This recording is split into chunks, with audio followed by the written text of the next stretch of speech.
भगवान शिव को भोलेनाथ इसलिए कहा जाता है क्योंकि उन्हें अपने भक्तों से कुछ भी नहीं चाहिए होता। वे न किसी दिखावे से प्रसन्न होते हैं और न ही बड़े बड़े आडंबरों की अपेक्षा करते हैं। केवल सच्ची भक्ति और शुद्ध भाव से ही वे शीघ्र प्रसन्न हो जाते हैं।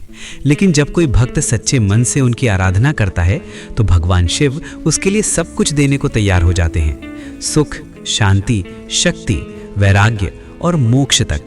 यही कारण है कि वे देवों में सबसे सरल, करुणामय और दयालु माने जाते हैं और उन्हें प्रेम से भोलेनाथ कहा जाता है।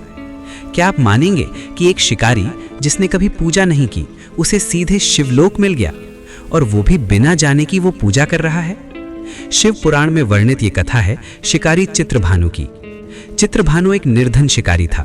उसका जीवन शिकार और हिंसा से चलता था। एक बार वो शिकार की तलाश में जंगल गया, लेकिन पूरा दिन कुछ नहीं मिला। भूख प्यास से व्याकुल होकर वो रात में एक बेल वृक्ष पर चढ़ गया ताकि हिरणों पर नजर रख सके। उसे ये पता नहीं था कि वो दिन महाशिवरात्रि का था। दिन भर उसने कुछ खाया पिया नहीं। इस तरह उसका अनजाने में उपवास हो गया। रात में जागते रहने के लिए वो बार बार बेल के पत्ते तोड़कर नीचे गिराता रहा। जिस स्थान पर वे पत्ते गिर रहे थे वहीं शिवलिंग स्थापित था। पूरी रात बेलपत्र शिवलिंग पर गिरते रहे।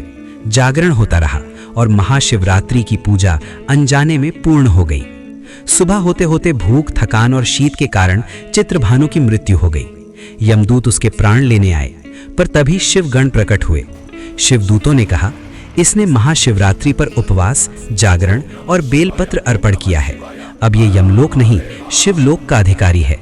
और उसी क्षण एक शिकारी शिवलोक ले जाया गया। यही कारण है कि शिव पुराण कहता है, भगवान शिव विधि नहीं भाव देखते हैं।